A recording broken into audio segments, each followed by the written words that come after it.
Good morning po.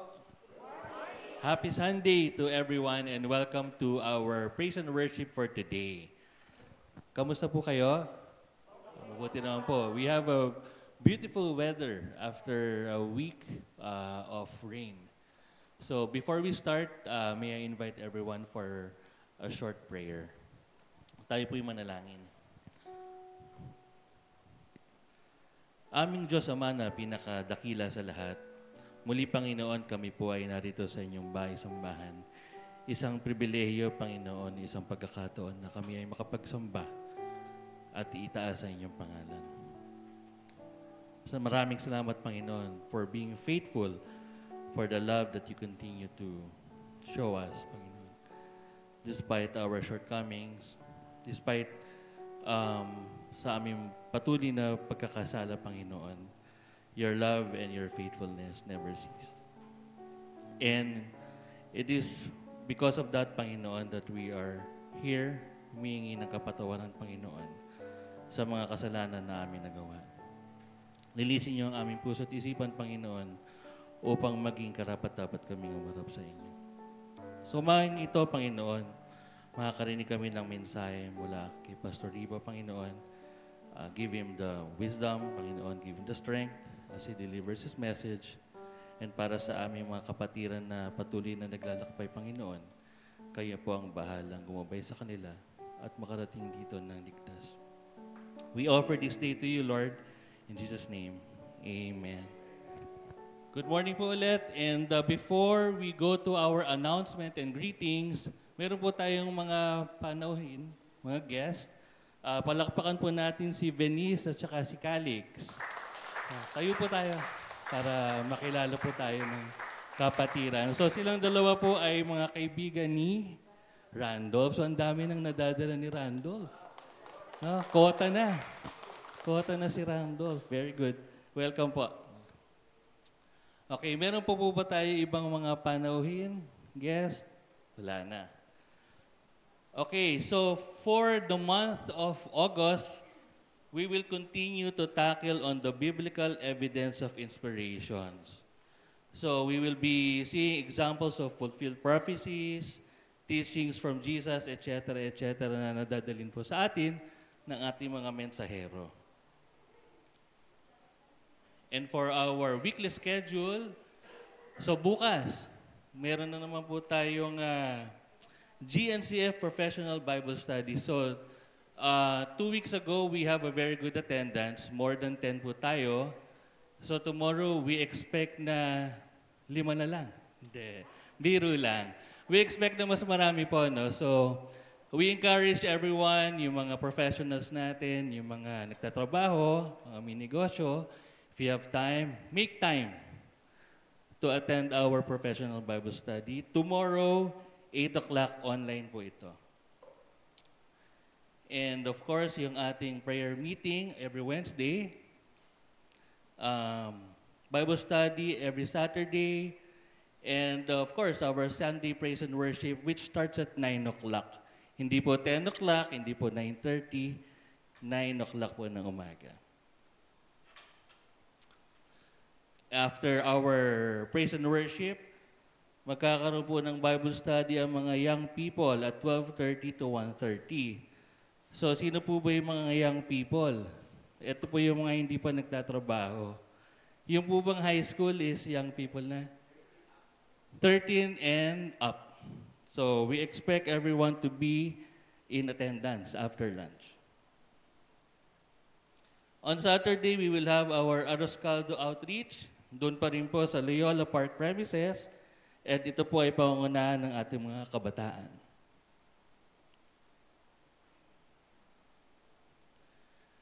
And next Sunday, we expect brand new speakers. Palakpakan po natin ng isa't isa. Salamat po sa mga nag-pledge, sa mga nagbigay na, at sa mga magbibigay pa. So, ito naman po ay para sa ating lahat, no? And it is for the glory of God. So, salamat po sa mga sumuporta. For our presiders and special numbers sa mga susunod na linggo, next week si Kuya Perry ang mangunguna. at ang kanyang anak na si Irish ang aawit, followed by Predicador Armando Boy Cruz and si Kuya EJ ang kakanta. Next is si Kuya Romeo. And ang kakanta po ay si Boss Sig. And on the last Sunday, si Mami Purita Santos at si... Sino yan? Bakit nandyan yan? At ang inyong lingkod po ay kakanta. Alam niyo po, ang huling kanta ko sa simbahan, I was still 7 years old. So, bakit ngayon lang ako naimbitahan? So, wag po kayong mawala. Magdala po kayo ng jacket. Okay. Happy birthday sa aming inang Rosa. So, she celebrated her 99th birthday. Can you imagine? 99. And hindi po ito 99 na nakahiga. Si inang po ay naghihiwa pa yan ng gulay, no? At nakikipagdaldalan pa yan sa mga dumadaan sa bintana niya. So, praise God. And of course, si anak ni Mike, si Migos, also celebrated his birthday. For our July 27 financial report, ang pumasok po ay 14,000 pesos at ang luwabas ay 32,825.75. For our speakers, kulang na lang ng konti, no, tita? But hopefully, by next Sunday, makabit na po yung speaker natin. May mga magbibigay pa. Nagbigay na ako, tita. This morning. Check mo na lang. Yan. And we continue to have our call to each one invite one. So, palakpakan po natin ulit si Randolph, no, for the effort of bringing his friends to church. So, I hope that we can emulate that. And for our quote of the week, in God alone, we can find relief and strength. Ganda. Pwede ko na bang i-announce, Kuya Perry? Balakpakan natin si Kuya Perry. His faithfulness to God, ayan, lumalabas na, no? So let's continue to pray for Kuya Perry. Konting tumbling na lang, Kuya Perry, no? Makakabalik na siya sa Oman for work. So thank you, God, for giving Kuya Perry again the opportunity to work to Oman. And that's it for our announcement and greetings. Tawagin ko po si Kuya EJ and the music team for our songs of praise and worship. Amen. Salamat po, Kuya AJ and our music team for our beautiful singing this morning. Ngayon pong umaga, dumadako po tayo sa pagkakataon na tayo po ay makakapaghandog ng ating pasasalamat, makakapaghain po ng ating mga panalangin, at makakapanalangin po para sa isa't isa. So I encourage you to please come and join us in praying for one another after we sing our invitation song, Alam Kong May Magagawa ang Diyos. Let's sing it with all of our hearts. Alam kong may magagawa ang Diyos. Alam kong may magagawa ang Diyos. Kung ako'y magtatapat sa Kanya'y susunod, alam kong may magagawa ang Diyos. Alam kong diringgin ako ng Diyos. Alam kong diringgin ako ng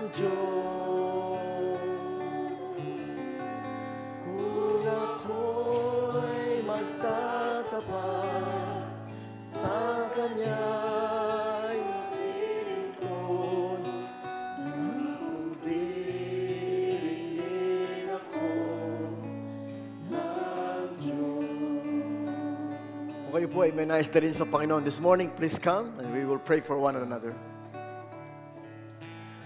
Huwag po tayong magdalawang isip na magtiwala sa Panginoon. Huwag po tayong magdalawang isip na ihabilin sa Panginoon ang lahat ng atin pong mga pangangailangan.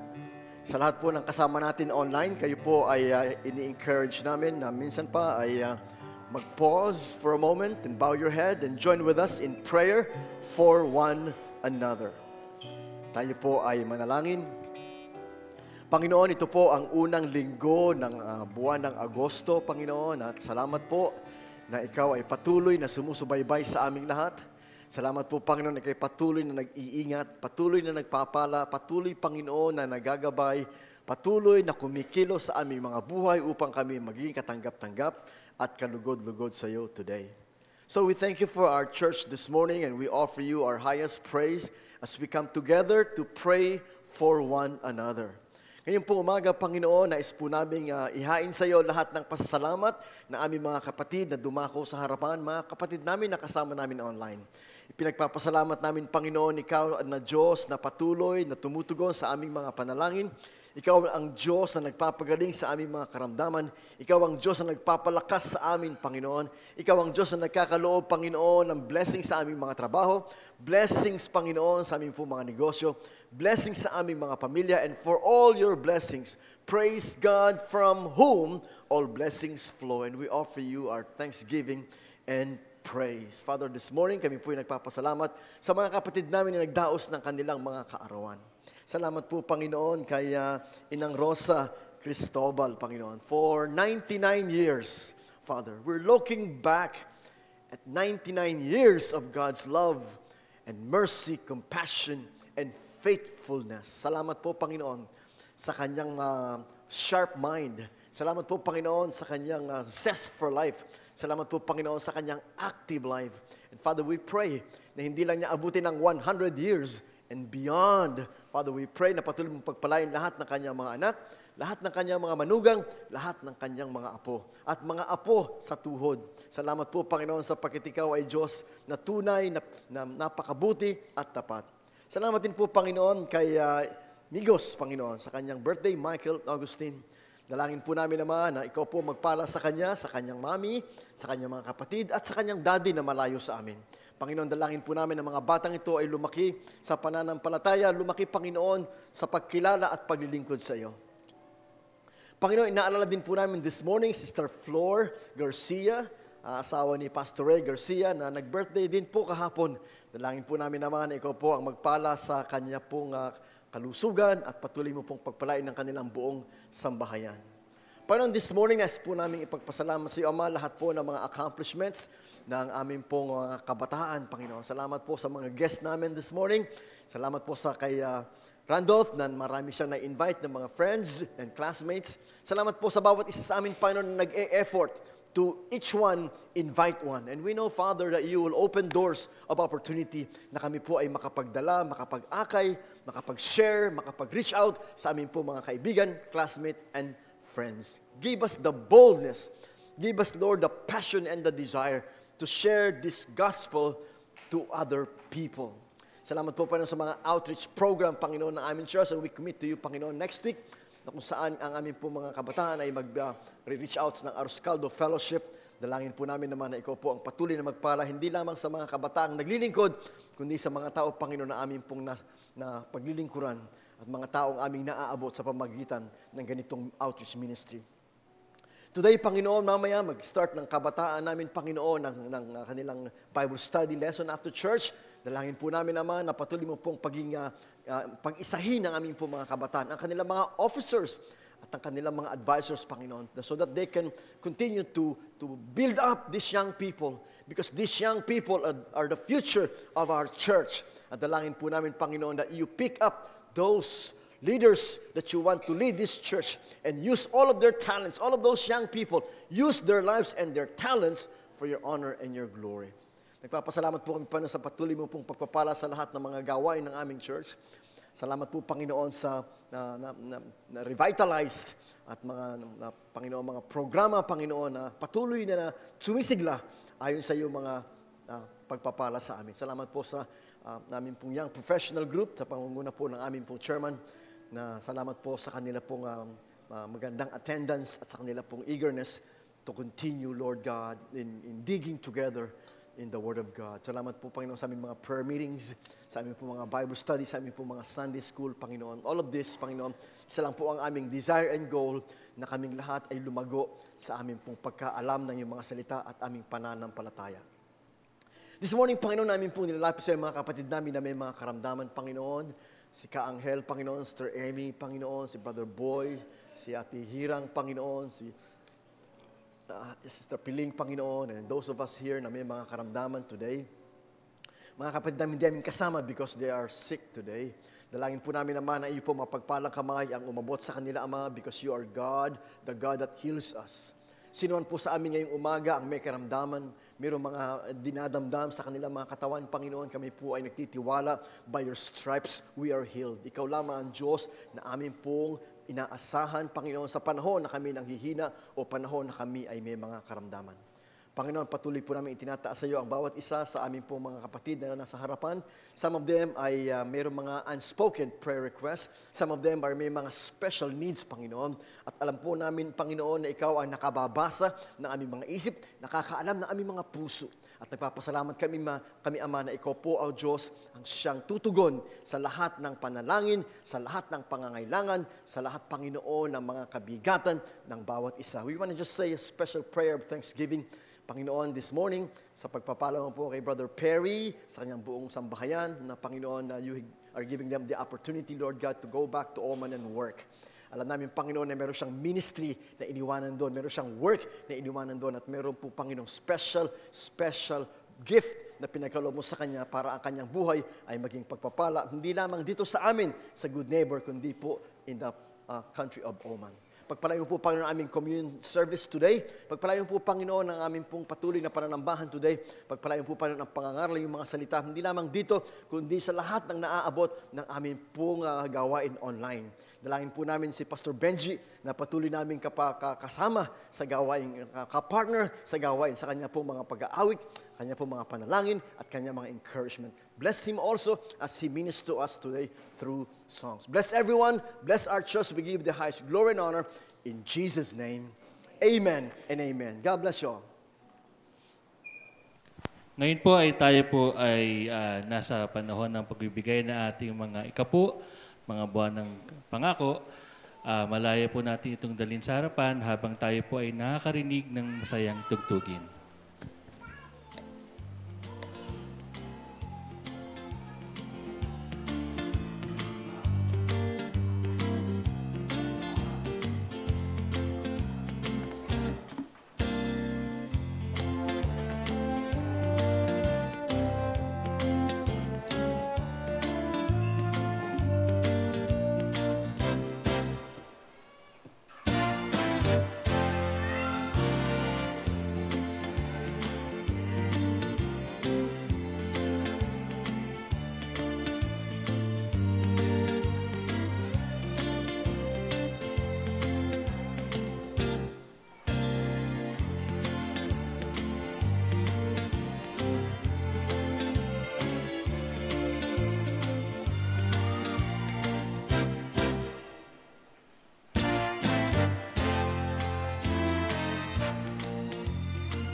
Tayo po ay manalangin. Panginoon, maraming salamat po sa mga anak nyo na patuloy na nagbibigay at sumusuporta sa gawain ng simbahan. Pagpalain niyo po ang kanilang hanap buhay, ang kanilang pangkabuhayan. Tanggapin niyo po ang handog na ito sa pangalan ni Jesus. Amen. Ngayon po ay makakarinig po tayo ng isang tanging bilang mula California via online. Mula sa ating Pastor Benji D. Guzman, at pagkatapos po nito, ang mensahe na dadalhin ng ating Pastor, Pastor Ted Ribo. Amen. Salamat po, Pastor Benji. Alam ko po si Pastor Benji ay nanonood sa atin this morning. Salamat po sa inyo pong patuloy na partnership with the Good Neighbor Christian Fellowship. Salamat po sa mga awitin na tunay po nagbibigay sa amin ng inspiration. At salamat po sa chocolate na pinadala nyo kay Chairman para sa aming pamilya. At my whole family is very grateful for your love and generosity. Magandang umaga po sa inyong lahat, sa ating lahat mga kapatid. Tayo po ay dadako sa atin pong mensahe ng Panginoon. Ang atin pong text ngayong umaga ay kukunin po natin sa may 2 Peter chapter 1 verses 19 to 21. Ito po ang ating mababasa. 2 Peter chapter 1 verses 19 to 21. This is the word of the Lord. But with the precious blood of Christ, a lamb without blemish. Palagay ko ito ay, is this 2 Peter? Yeah. Sa Tagalog ko po babasahin. 2 Peter chapter 1, verse 19, 20, and 21. Because it's not the same. I don't know why it's not the same. Kaya't mayroong kaming salita ng propesiya na lalong tiyak. Mabuti ang inyong ginagawa kung ito'y inyong pagtutuunan ng pansin, gaya sa isang ilawang tumatanglaw sa isang dakong madilim, hanggang sa pagbubukhang liwayway at ang tala sa umaga ay sumilang sa inyong mga puso. Una sa lahat, dapat ninyong malaman ito na walang propesiya ng kasulatan na nagmula sa pansariling pagkakahulugan, sapagkat walang propesiya na dumating kailanman sa pamamagitan ng kalooban ng tao, kundi ang mga taong inuudyukan ng Espiritu Santo ay nagsasalita mula sa Diyos. Pagpalain naman ng Panginoon ng pagbasa ng kanyang mga salita, tayo po ay sandaling manalangin. Salamat po aming Diyos sa iyong mga salita na aming binasa today. Salamat po sa iyong banal na Espiritu na siyang aming gabay at liwanag at siyang nagtuturo sa amin. Kaya nga po, Panginoon, buksan mo po ang aming mga puso sa iyo at dalangin po namin na hayaan mong tanggapin namin ng sagana ang iyong mga salita as we meditate this morning. We pray in Jesus' name. Amen and amen. Mami, may notebook? Thank you. Joyce, hindi ko sure kung bakit iba ang translation mo. I am on 2 Peter chapter 1, verses 19, 20, and 21.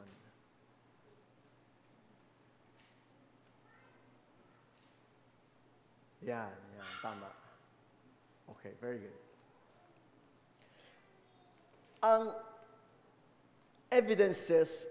biblical evidences of inspiration, mga kapatid, is a very favorite topic of mine. It's a beautiful topic that I believe ay napakaganda na atin pong patuloy na pag-aralan, July and now August. Sapagkat mga kapatid, ang biblical evidences of inspiration is the foundation of our faith. Ito po yung pundasyon ng ating pananampalataya. Napakahalaga po na malaman natin that the Bible is the final authority. This Bible. Sabihin niyo po, final authority. Yan, this book, the final authority. Now, paano nga po bang ibinigay sa atin ng Panginoon ang salita ng Diyos? That's a good question. Through inspiration. Pero po may mga theological words akong gustong ibahagi sa inyo ngayong umaga that directly relates to the giving of the Word of God to us all. The first word, Joyce, kung nakita mo sa aking outline, is the word revelation. Yan ang una ko pong gustong ibahagi sa inyo na word, revelation. Revelation is the act of God by which He directly communicates or reveals truths not known before to the humankind. Paanong nalaman ni Moses kung paanong nilikha ng Diyos ang heaven and earth in Genesis 1:1? Diba? Genesis 1:1. In the beginning, God created the heavens and the earth. Tanong, paano nalaman ni Moses? What happened in the beginning? Nasaan si Moses when God created the heavens and the earth? Paano niyang nalaman na ang Panginoon ay nilikha niya ang buong sanlibutan sa loob ng 6 na araw at sa ika-7 araw, ang Panginoon ay nagpahinga? Paano niyang nalaman? Paano niyang nalaman na nilikha ng Panginoon si Adan mula sa alabok? At paano niyang nalaman na kinuha ng Panginoon si Adan mula sa si Eva mula sa kanyang tadyang? Paano nalaman ni Moses? Sapagkat si Moses ang nagsulat ng Genesis, Exodus, Leviticus, Numbers, and Deuteronomy. The first 5 books of the Bible, sinulat ni Moses. The question is, paano niyang nalaman ang lahat ng ginawa ng Diyos from the very beginning? The answer is by revelation. Na ang Panginoon ang nagpakita, ang Panginoon ang nagsiwalat, ang Panginoon ang nag-reveal kung ano ang ginawa niya, ang Panginoon ang nag-reveal ng mga katotohanan. So this whole book, in fact, yung po ating huling libro, ang pangalan mismo ay The Book of Revelation. Ito naman po mga kapatid, yung lahat ng mga bagay na mangyayari sa hinaharap. Paano nalaman ni John the Apostle yung mga bagay na mangyayari sa hinaharap? Kamukha po nung Antichrist, kamukha po nung 666, kamukha po ng rapture, kamukha po ng millennial kingdom, kamukha po ng great white throne judgment, kamukha po ng eternal heaven and earth. Paano nalaman ni John? By means of revelation.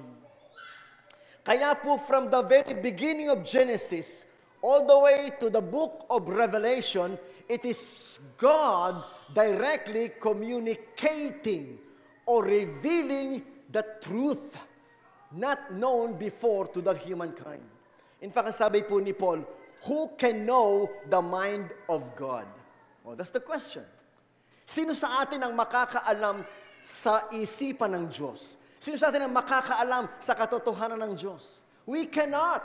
Imagine niyo po yung langgam. Yung langgam. Paano pong malalaman ng langgam kung ano ang aking nasa isip? Paano malalaman ng langgam kung ano ang aking plano? Paano malalaman ng langgam kung ano ang aking buhay? There's no way. In the same way, imagine niyo, tayo po sa mata ng Diyos ay para lang langgam. And yet, sa kagandahang loob ng Diyos, sa biyaya ng Diyos, in-reveal niya ang kanyang sarili sa atin. And you know what? The greatest revelation of God is not what happened in the creation. The greatest revelation of God is not what will happen in the future in the book of Revelation. The greatest revelation of God is Jesus Christ. Why? Because Jesus Christ, mga kapatid, is the Son of God na kanyang ipinadala sa lupa upang iligtas tayong lahat. Yun po ang purpose ng Bible, mga kapatid. The Bible is not just to inform you of the truths of God. The Bible is not only to guide you, but the Bible is given by God that we may be saved. Sabihin niyo po, save. Yung po sinabi ni Jesus mismo. Sinasaliksik niyo ang mga kasulatan sapagkat dito iniisip niyo na kayo magkakaroon ng buhay na walang hanggan. Ang mga kasulatan ang nagpapatotoo sa akin. The scriptures testify of me. The greatest revelation in the Bible is that Jesus Christ, the Son of God, came to save sinners like you and me. Kapag po nabasa niyo ang buong Bible, pero hindi niyo nakilala si Kristo bilang Panginoon at tagapagligtas, you are totally lost. Nabasa niyo nga ang Bible, hindi naman kayo naligtas. Maliwanag po sinasabi ni Kristo, ano mapapakinabang ng tao, makamtan man niya ang buong sanlibutan, mapahamak naman ang kanyang kaluluwa.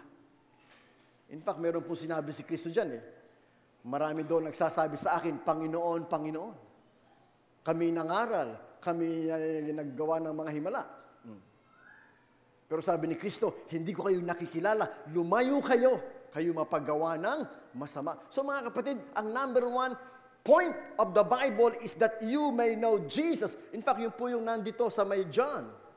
All of these were written that you may know that Jesus Christ, through Jesus Christ, you will be saved. So revelation mga kapatid.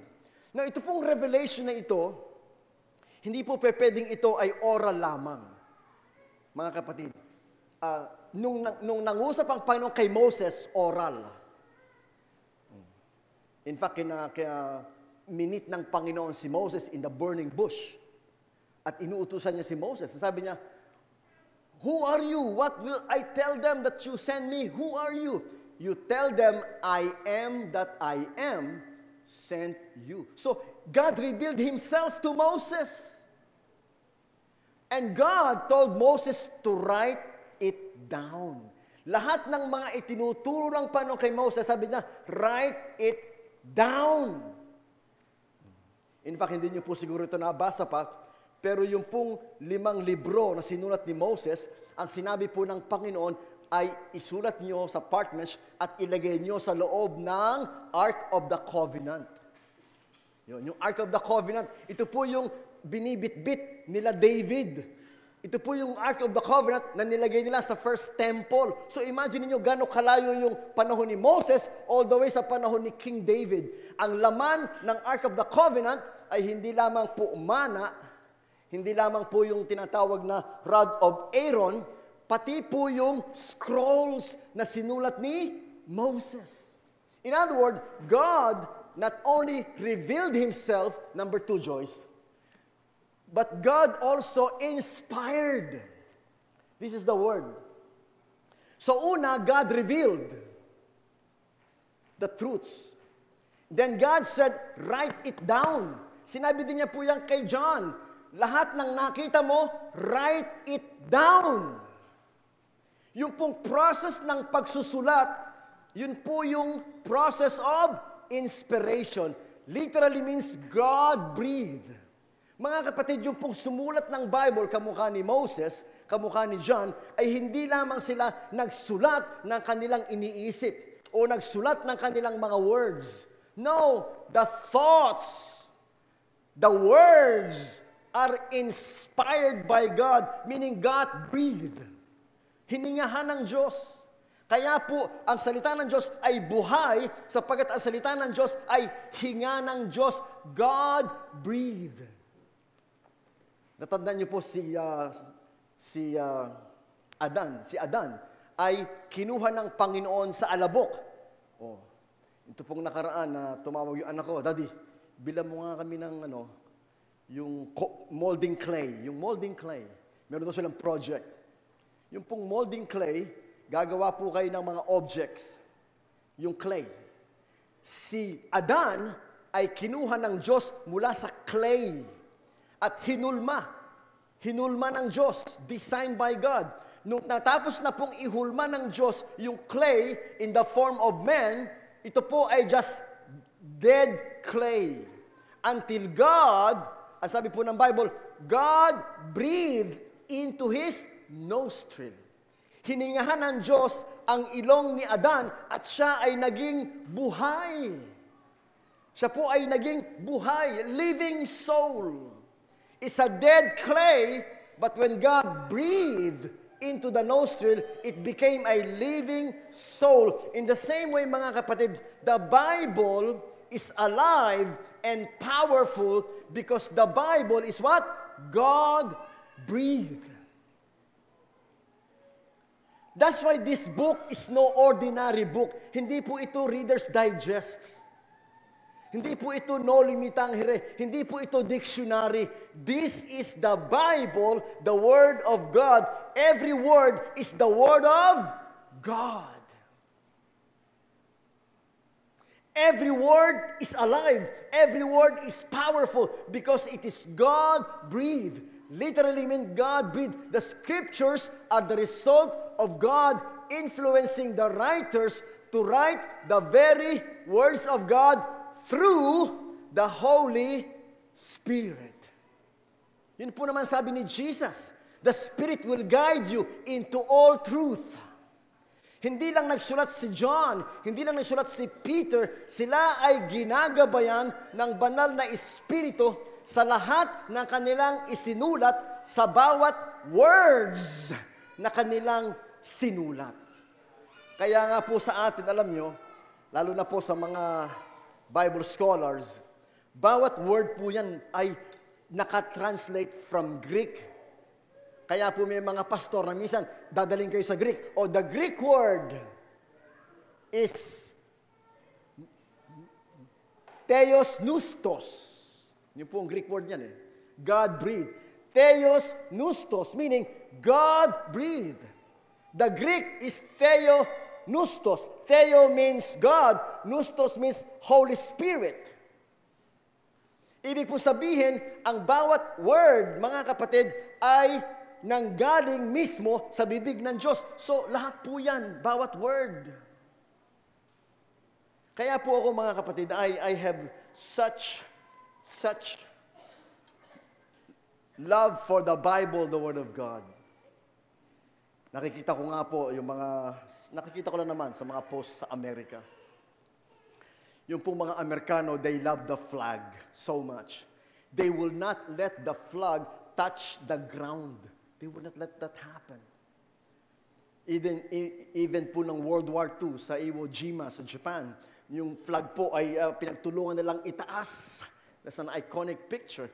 Hindi nila hinahayaan na yung flag will touch the ground. That's how they love and respect the flag. They will die for it. That's what they say.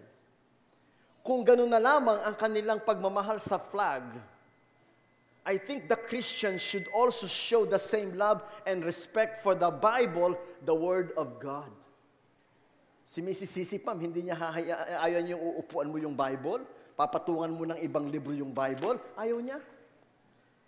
Sapagkat ang Bible para sa kanya ay holy Bible, holy book. Dapat po dito ang ating treatment is a holy writings of God. Kaya hindi po ito dinodrawingan. Yung mga bata minsan dinodrawingan. Minsan pinipilas-pilas. Nung kami po ay high school, meron po nagpunta sa high school namin na Gideons. Nagpamigay po ng yung mga Bible na kulay blue, maliliit, pinamigay sa lahat ng mga bata sa high school namin.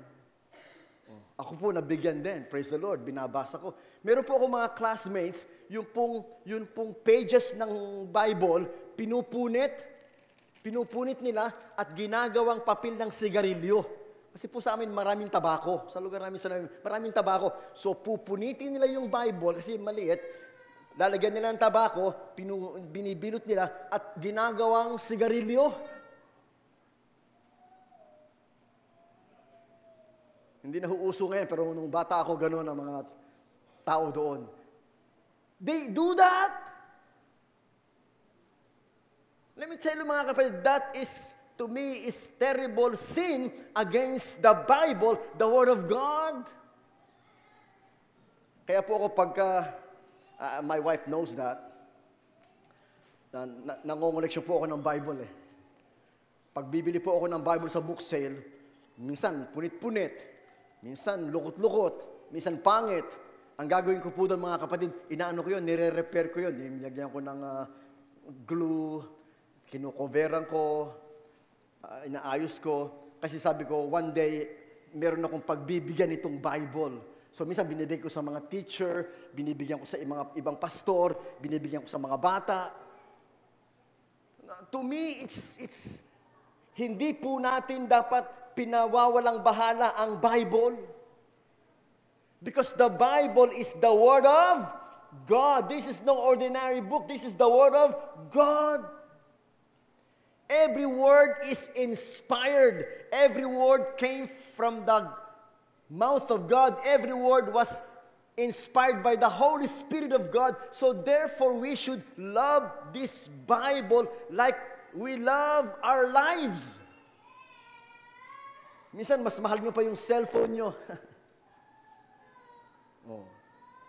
Yung anak ko, binili ng mami niya ng bagong phone. Samsung 25. Ano ba yun? Basta mahal. Kamahal na Bible. Na phone. Meron siyang cover. Ang tawag dyan. May bubbles. Sabi niya, Daddy, merong bubbles. Palitan natin yung cover, yung template, tempered glass. Tinignan ko, isang dot lang, isang dot. Isang dot lang, anak. Basta ayoko ng may bubbles, gusto ko siya ay perfect. Kung di po ako nagkakamali, yung phone ni Liam is 84,000. Hindi naman po binayaran ng cash kasi yung nakaplan ba, ma'am? Nakaplan. Kung bibili mo siya ng mag-isa, 84,000. Pero nakaplan. Ganon siya kamahal na phone. Grabing phone yun. Mas mahal pa yung phone ni Liam kaysa sa phone ko. Ayaw niya kahit may dot. Mga kapatid, if you love your phone like that, we should love this Bible even more. Can you say amen? Taas nga po ang kamay ng may Bible. Okay, taas po ang kamay ng may phone. Yan. Yung pong phone nyo, I'm sure hindi nyo binibitiwan. Kahit naliligo. Minsan po, naliligo, yung phone nandoon, tumutugtog. Hindi nawawala yung phone, hindi naiiwan yung phone. Taas nga po ang kamay ng hindi naiwan ang phone.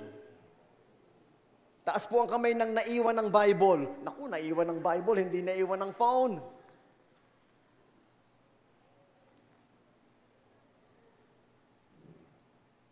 Ako po hindi nagyayabang sa inyo.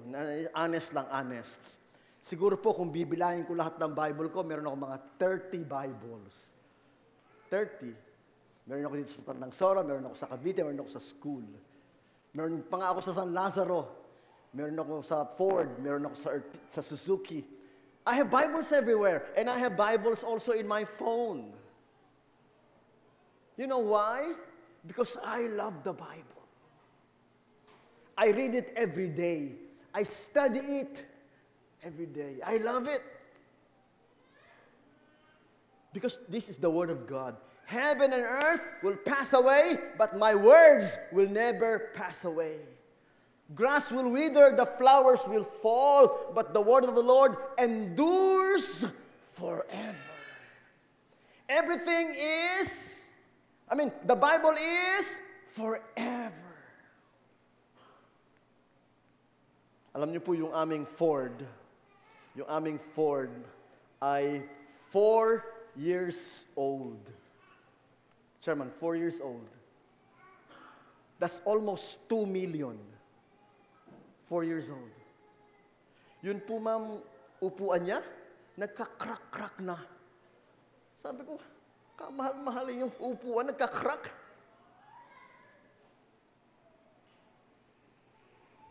Tapos po yung, yung aircon niya, umiinit na. That's 4 years old. Let me tell you this Bible, you know how old is this Bible? This Bible is, yung Old Testament part, yung Old Testament part is 4,000 years old. Can you imagine? Yung pong New Testament, 2,000 years old. Yung pong New Testament, 2,000. Yung pong Old Testament, way back to Moses. More or less, 3,500 years to be exact. Ang edad nitong Bible. Ang Bible po ay isinulat ng mga 40 different authors. Hindi po nakita-kita yon. Nakita ba ni John si Moses? No. Nakita ba ni David si Joshua? No. Nakita ba ni Peter si Jeremiah? No. Nakita ba ni Luke si Zechariah? No. But let me tell you this. 66 books, 1,600 years. Mula nagsulat si Moses hanggang nagsulat si John, that's 1,600 years. In 3 languages. Lahat po ng Old Testament ay Hebrews and Aramaic. Yung lahat po ng New Testament ay Greek. They never met. The authors never met. And yet, mga kapatid, there is no single contradiction in all of the Bible. Can you imagine? No contradiction whatsoever, but the revelation is continuing progressive. One storyline, harmonious, no contradictions. You know why? Because the Bible's author is not man, the Bible's author is God Himself. At ito po'y ibinigay sa atin sa pamamagitan ng inspiration. So si Moses, inspired by God to write the Pentateuch. Si Joshua, si Samuel, si David, si Solomon, si Nehemiah, si Ezra, lahat ng mga prophets, si Matthew, Mark, Luke, John, si Peter, lahat po sila, si Paul, nang sila nagsulat, sila po ay ginagabayan ng Holy Spirit. Every word is given by the Holy Spirit. That's why it's alive. That's why it has power. Thus saith the Lord, ang sabi ni Isaiah, in the name of Jesus, be healed. In the name of Jesus, rise up. There is power because the Bible is alive. Sabihin niyo po, alive. Alive. And then number 3, Joyce, because the Bible is revelation of God. The Bible is inspired of God. Therefore, the Bible is free from error, falsehood, or deceit. Wala po kayong makikitang error sa Bible. Sabi nila may mga contradiction. That's not true. Hindi po totoo yun. Sa tinagal-tagal po ng Biblia, sa tinagal-tagal po ng mga presentation ng Biblia, kahit po ano sabihin ng mga Muslim, kahit po ano sabihin ng mga liberal, you cannot find any error in the Bible. Walang falsehood sa Bible. Walang deceit sa Bible. Lahat po yan proven by history, archaeology, science, philosophy. Proven itong Bible, unshakable Bible, the Word of God. Some of the top scientists in the world are Bible believers. Si Isaac Newton, yung po naka-discover ng law of gravity, is not only a Bible believer, but a clergy. Louis Pasteur, yung lahat na isa-isahin nyo. Mga mathematicians, mga scientists, going back, they all are believers of the Bible, the Word of God. Ngayon lang naman po nauso yung mga atheists and mga agnostics and mga liberals. But through the ages and through the centuries, people believe this book as the only authoritative Word of God, free from errors, free from falsehood, free from deceit. It is eternal because God is eternal. Hindi po ito nagbabago na para bang kailangan nating i-revise. Ang mga batas ng tao nire-revise.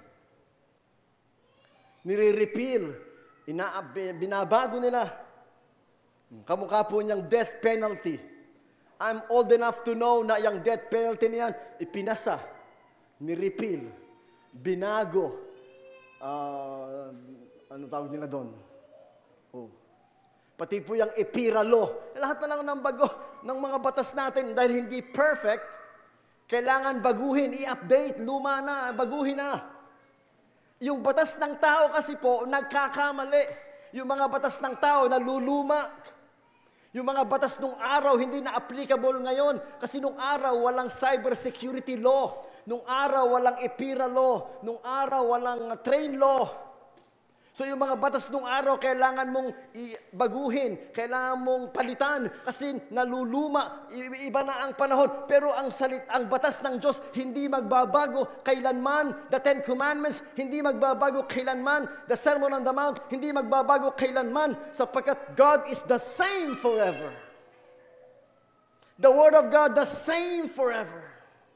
Because the Word of God is eternal. Walang error, walang falsehood, walang deceit. Number 4, infallible.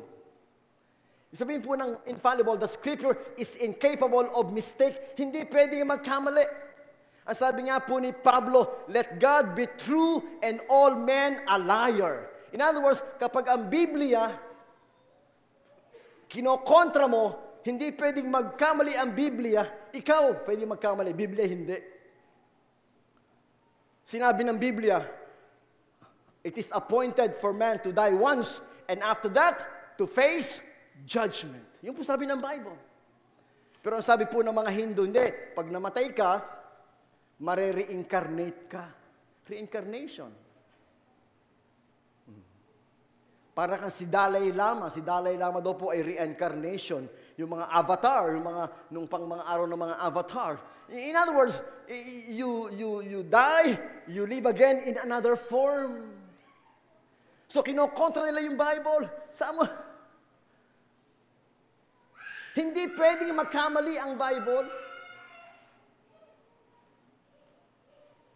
Ngayon po, nauuso sa Amerika na ang Diyos daw po ay neuter. Meaning, hindi male, hindi female.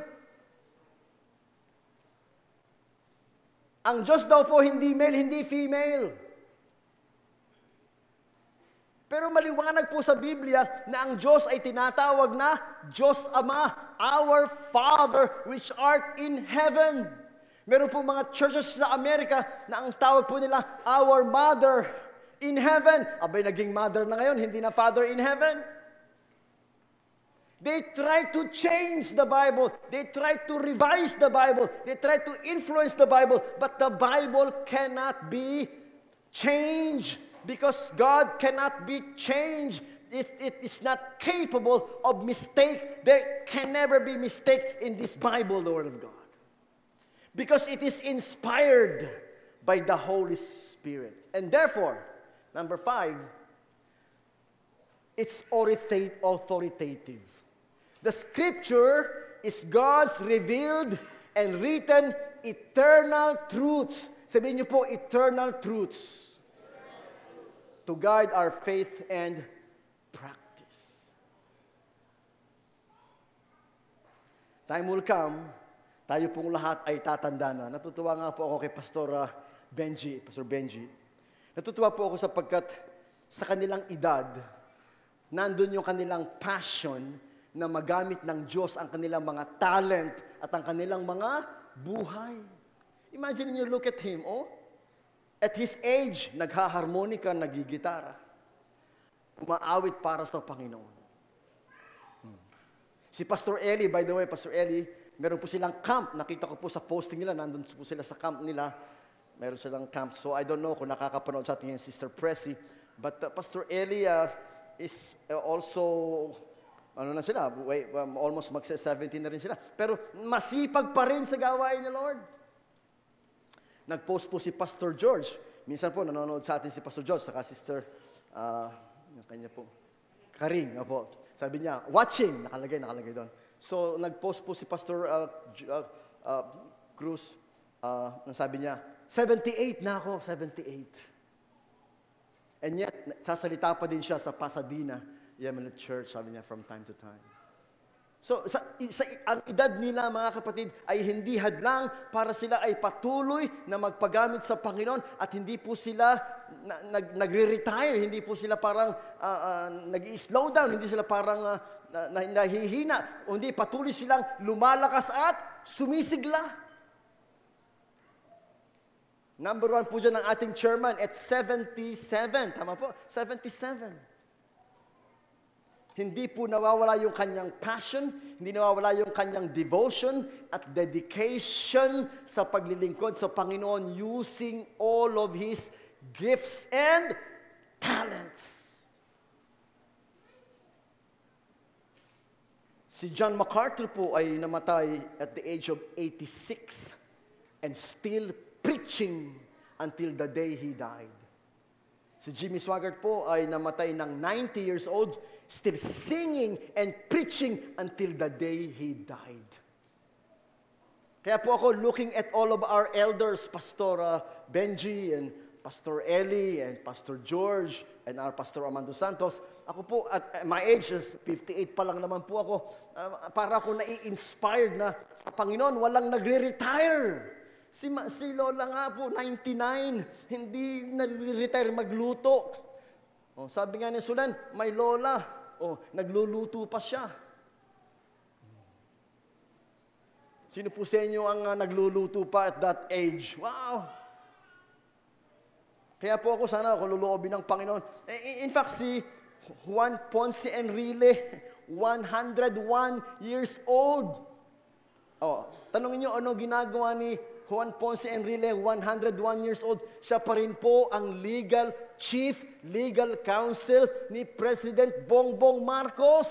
Can you imagine? At 101 years old? Di ba, Aaron, imagine mo, hindi naman yung kukuya-kuya-kuy lang sa kanilang bahay na 101 ako, retired na ako, ayoko na mag-isip, ayoko na. No! Nagre-report pa yun sa opisina niya. 101 years old. Hanggat meron tayong buhay, hanggat meron tayong lakas, hanggat meron tayong pagkakataon, maglilingkod tayo sa Panginoon. Can you say amen?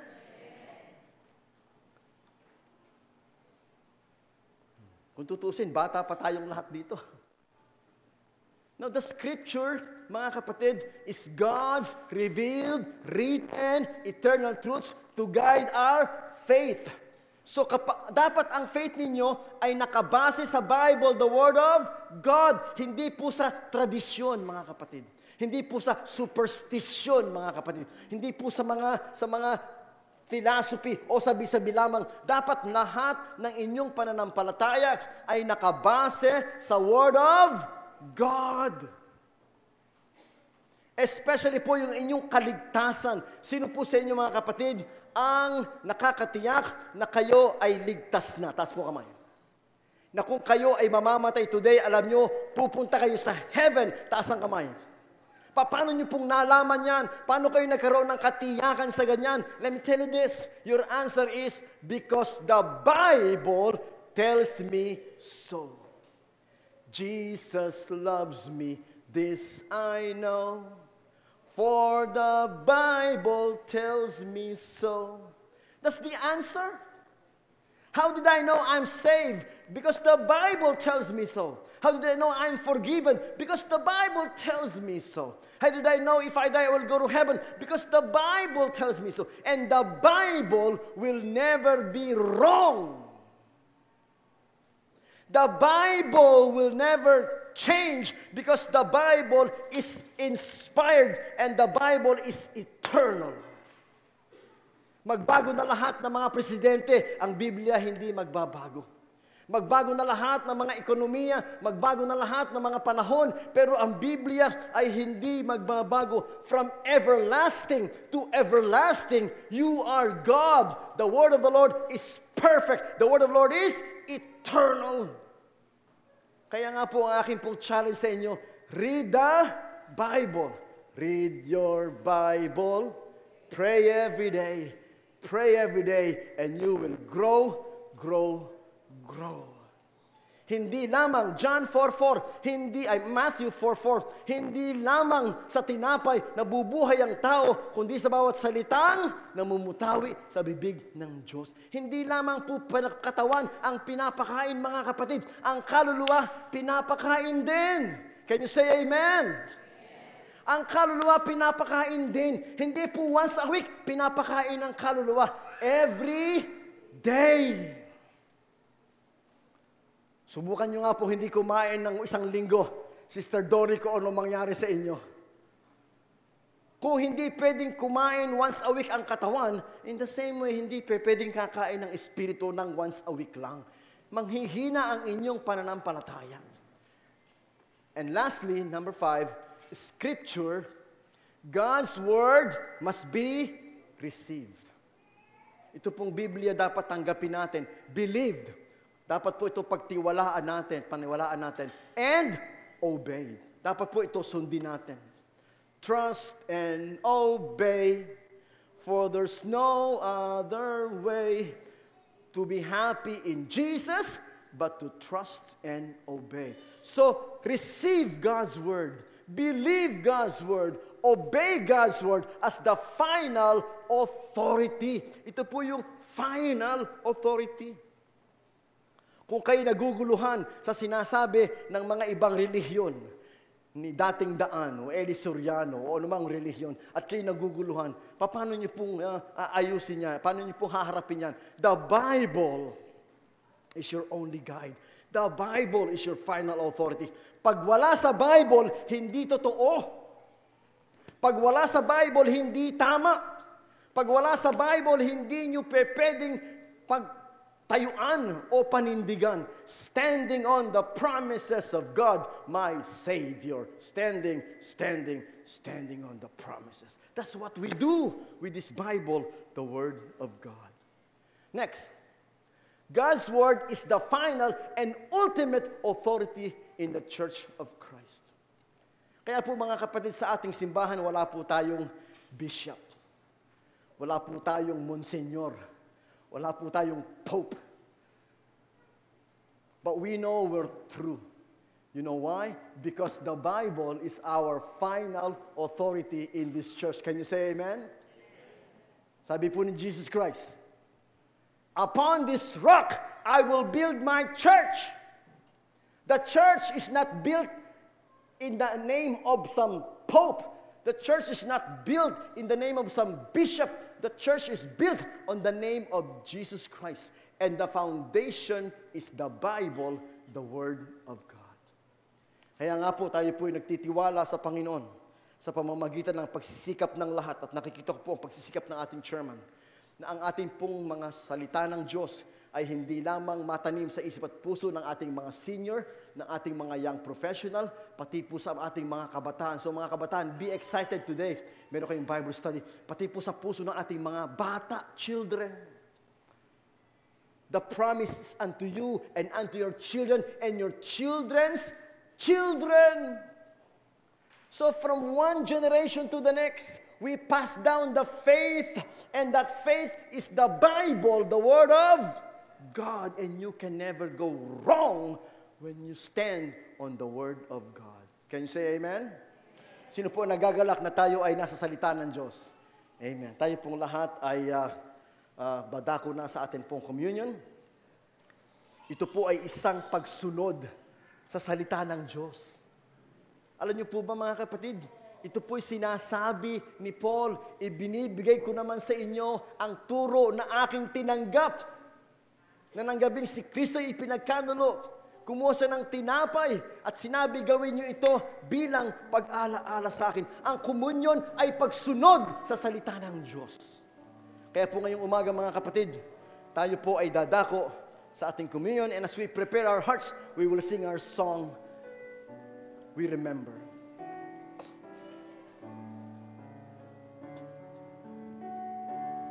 As we drink this cup, we worship you.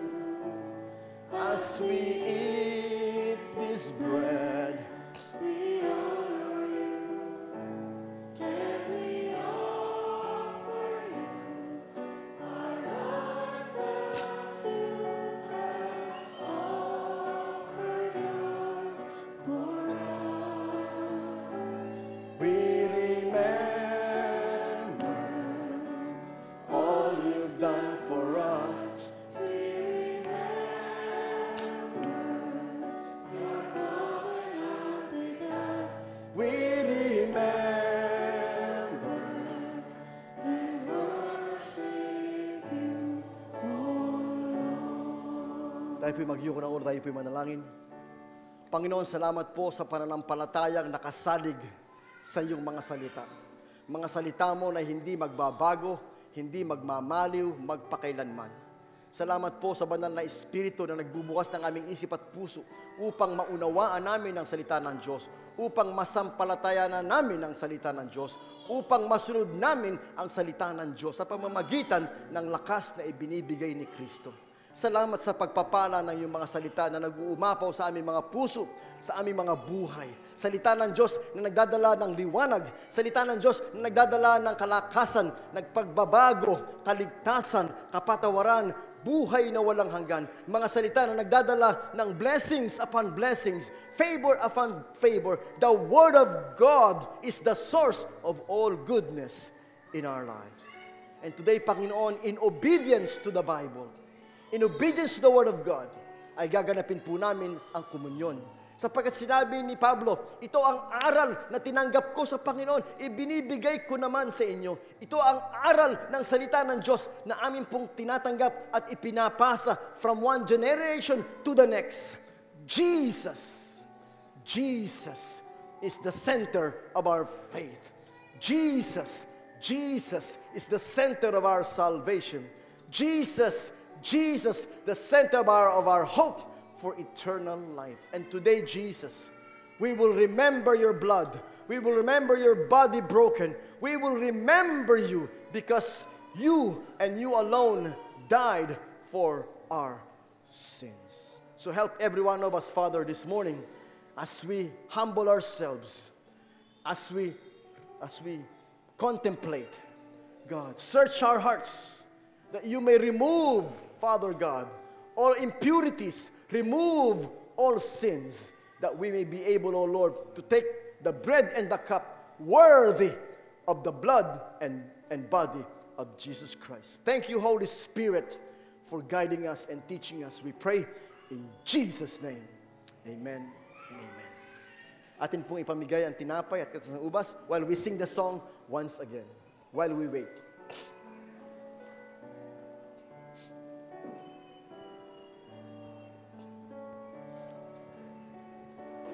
As we drink This cup, we worship you.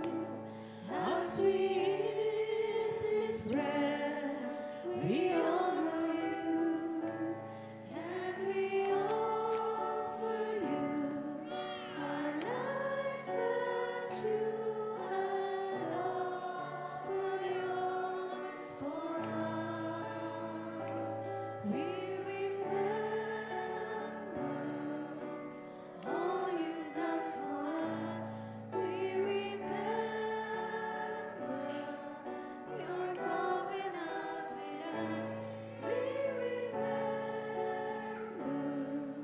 and worship you, oh Lord. Tayo po'y magyuko ng ulo. Ang sabi po ng Panginoon, kapag kakain kayo ng tinapay at iinom sa saro ng Diyos, ay siyasatin nyo ang inyong mga sarili. So while we wait, mga kapatid, sa tinapay at katas ng ubas, you search your hearts. Search me, O Lord, and know my heart today.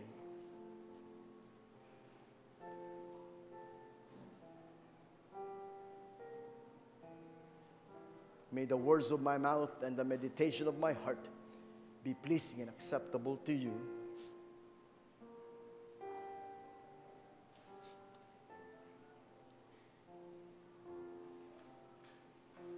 Thank you, Jesus, for dying on the cross for us. Thank you for giving your body broken for us. Thank you for shedding your blood for us. Thank you for your words. Thank you, Lord, for your Holy Spirit.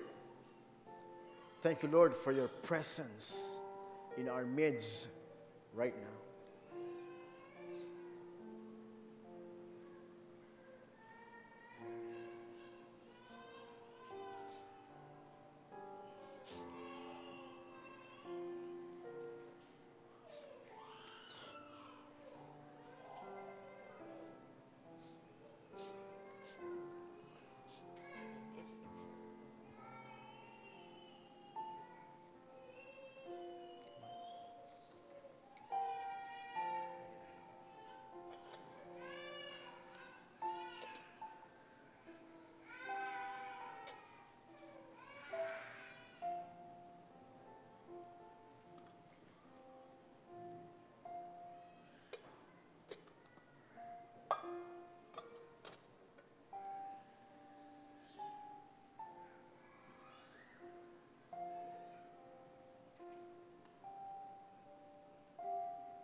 Sapagkat tinanggap ko sa Panginoon ang aral na ibinibigay ko naman sa inyo, na ang Panginoong Jesus ng gabing siya ipinagkanulo ay dumampot ng tinapay. At nang siya'y makapagpasalamat, ito ay kanyang pinagputol-putol at sinabi, ito ang aking katawan na pinagputol-putol para sa inyo, gawin niyo ito bilang pag-alaala sa akin. Tayo po'y manalangin.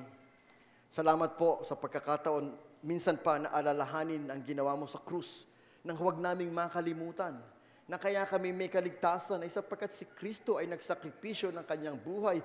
Hinayaan niya na magkapira-piraso ang kanyang laman at katawan sa aming ikakaligtas. Huwag nawa naming makalimutan ang dakilang pag-ibig ng Diyos.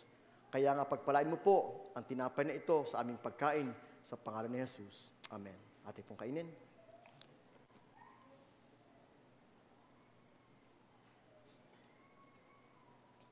Gayon din naman, pagkatapos ng hapunan, ay kinuha niya ang saro at sinabi, ang sarong ito ay siyang bagong tipan na pinagtitibay ng aking dugo. Gawin niyo ito tuwing kayo iinom nito bilang pag-alaala sa akin. Sapagkat tuwing kakain kayo ng tinapay at iinom sa kopang ito, ay ipinapahayag ninyo ang kamatayan ng Panginoon hanggang sa kanyang muling pagbabalik. Tayo po'y manalangin. Itinuro mo po sa aming Panginoon sa iyong mga salita na kami po ay dapat magpatuloy sa pagganap ng banal na komunyon hanggang sa iyong muling pagbabalik. Yes, Lord, hanggang sa iyong muling pagbabalik. Hindi kami magsasawang alalahanin ang lahat ng iyong sakripisyo sa krus na ibinigay mo ang iyong katawan at ibinuhos mo ang iyong dugo alang-alang sa amin. Salamat po, Panginoon, sa iyong dugo na naghuhugas, naglilinis ng lahat ng aming mga kasalanan. Wala kaming sukat ikatakot o ipangamba sapagkat, Panginoon, anuman ang aming kasalanan, gaano man karumi ang aming kasalanan, ito'y nililinis at hinuhugasan ng iyong banal na dugo. And therefore, we can always come to you with confidence that Jesus, you will never reject us. You will never turn your back on us. You will never abandon us. You will never leave us. You will never forsake us because we are covered by the blood of Jesus. Kaya salamat po, Panginoon, sa kopang ito na nagpapaalala sa amin ng iyong pagmamahal sa krus, na ibinuhos mo lahat ng dugo mo alang-alang sa amin. You bless this cup as we take it in Jesus' name. Amen. Amen. Thank you. God bless you. Let's take it.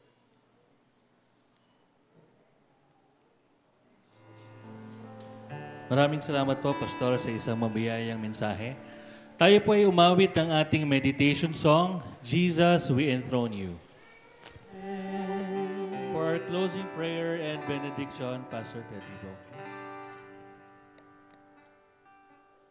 Tayo pong natin tumayo at tayo po ay mananalangin.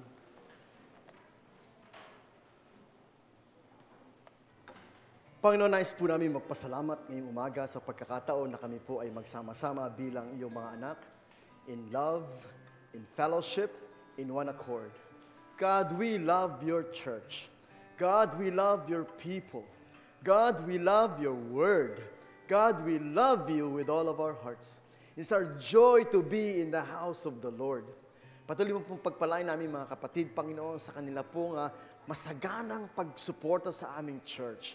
Sa lahat po ng mga nagluluto para sa amin, sa lahat po, Panginoon, ng mga nagkakaloob na kanilang mga tithes and offering, sa mga kapatid po na nag-pledge para po sa aming sound system, hopefully, Lord, ay maikabit na namin next week. Sa lahat po ng mga kapatid, Ama, na walang sawa at walang pagod, Panginoon, na nagbibigay ng kanilang suporta sa lahat ng gawain ng Panginoon, sa lahat ng iyong mga manggagawa sa aming chairman, sa lahat po ng aming mga teachers, Panginoon. We just want to say thank you for this beautiful church. Patuloy pong pagpalain ng bawat isa sa aming pong pagsisikap na magamit ang aming mga buhay sa paglilingkod. Pagpalain mo po ang linggong darating sa amin, Panginoon. Pagpalain mo po aming mga trabaho, aming po mga negosyo, aming po mga pag-aaral. Pagpalain po aming mga pamilya, Panginoon. Ingatan mo kami, subaybayan. Hayaan mo po na mag-shine si Jesus sa aming mga tahanan. Na mag-shine si Jesus sa aming mga buhay. At tulong mo, Panginoon, na bawat oras, bawat lakas, meron kami. We will share the word. We will share the light. We will share the hope. Because that's our passion to share Jesus to others. Pagpalain nawa tayo ng Panginoon at ingatan. Kahabagan nawa tayo ng Panginoon at subaybayan. Lingapin nawa tayo ng Panginoon at bigyan niya ng kapayapaan mula ngayon hanggang sa buhay na walang hanggan. Sa pangalan ng Ama at ng Anak at ng Espiritu Santo, tayo po lahat ay magsabi ng Amen. Amen. Sabay-sabay po natin bigkasin ang ating commitment verse. Maging kalugod-lugod dawa ang mga salita na aking bibig at ang pagbubulay-bulay ng aking puso sa iyong paningin, O Panginoon, na aking malaking bato at aking manunubos.